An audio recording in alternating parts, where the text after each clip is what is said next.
Hi everyone, my name's Alicia. I'm an independent Stampin' Up! Demonstrator in the United States, and I'm from St. Paul, Minnesota. Today I would like to show you a watercoloring technique using Stampin' Up's watercolor pencils. And I also use the Honeybee Home Bundle for this card, for the dies and for the sentiments. So this is a very easy technique. I started by using fluid 100 watercolor paper from Stampin' Up. I cut that at 5 by 3 3/4. So what you do is you want to use the Stampin' Up watercolor pencils, and I am using today Daffodil Delight, Pumpkin Pie, Melon Mambo, and Rich Razzleberry. Okay, this is the card that I made using this watercolor technique. For the card base, I used So Saffron. For the mat, I used Melon Mambo, and then this is the Stampin' Up's watercolor paper. I used the brushed brass butterflies, basic white cardstock to cut the dies. I used 3 of the dies from the Honeybee Home set. And then I used the sentiment Stay Wonderful that I stamped onto this after it dried with Memento Tuxedo Black ink.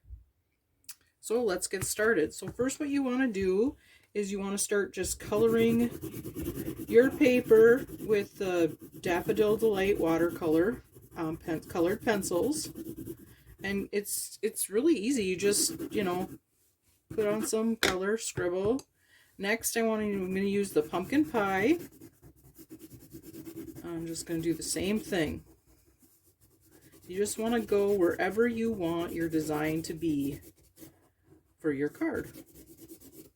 Okay, and then next I'm going to use the Melon Mambo. And it's going to look different each card you do because it all depends on how much color pencil you put down on the paper, how much water that you put down on the paper. That's all dependent on what it's going to look like. And the next color I'm going to use is Rich Razzleberry. I'm just going to go over the Melon Mambo just a little bit. And you just color like so. Okay, so next I'm going to use one of the water painters from Stampin' Up. When you order them, there's 3 in a set. This is like the middle of them. There's, the fine, the middle, and then there's a wider brush. And then this is filled with water. And then what I like to do is I like to make sure that it's wet when I'm starting. So I just kind of get some water going down, and then you just push right on the barrel. And then water starts coming out. And then I just paint like you're painting, but with water. It's like doing watercolors when you're a kid. And you did like the color by numbers. I used to love doing those. You just added well, it wasn't called color by numbers. It was a watercolor book. And then you just took your watercolor and your watercolor brush or your paintbrush and water, and then you just went over it and the colors. Yeah, I loved doing those when I was a kid. So next we want to go over with our orange. Bring some of that yellow into there. I have a paper towel handy if I don't want too much yellow or too much orange. Just kind of play with it. Just trying to get more water. There we go. And just like that. And if you want to go a little bit over, it's watercolor. It's not meant to be a perfect brushed on look. Okay, now I'm going to squeeze some more water onto the Melon Mambo. Okay. There, we get some good water. Yeah, just simple. And I just think sometimes when you do the simplest technique or the simplest thing looks so elegant.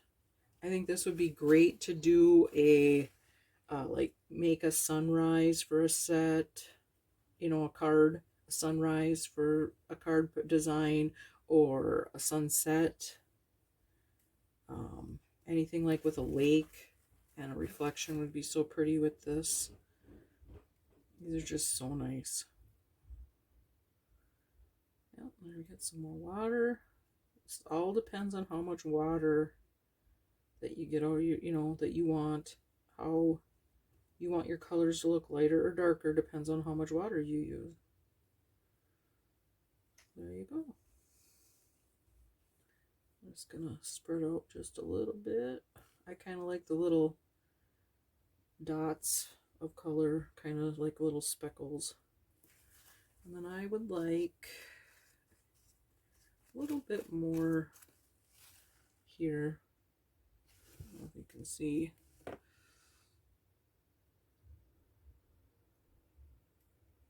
I wanted a little bit more of that yellow to show through there. That. I'll wipe that orange off of my brush. Get some color on, any color, because I want to put a line of water here to extend the yellow a little bit further. There we go. Just want a bigger stripe of yellow here. I'm just picking up that color that's already there and just bringing it further into the paper. And then I'm going to just take some of that orange, push that out.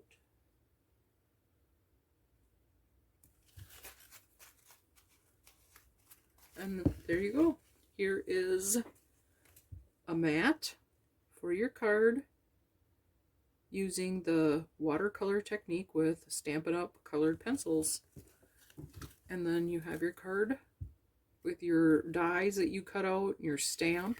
And then I also like to decorate the inside of my card. And I had a piece of the watercolor paper left over from when I trimmed my paper to the 5 by 3 3/4. And I just did the same technique. And then I just put a piece of So Saffron as a mat behind it. So pretty. If you have any questions, please feel free to contact me. My name is Alicia Markfort, and I go by Expressions by Lish, and you can find me on Facebook. Thanks for watching. Bye now.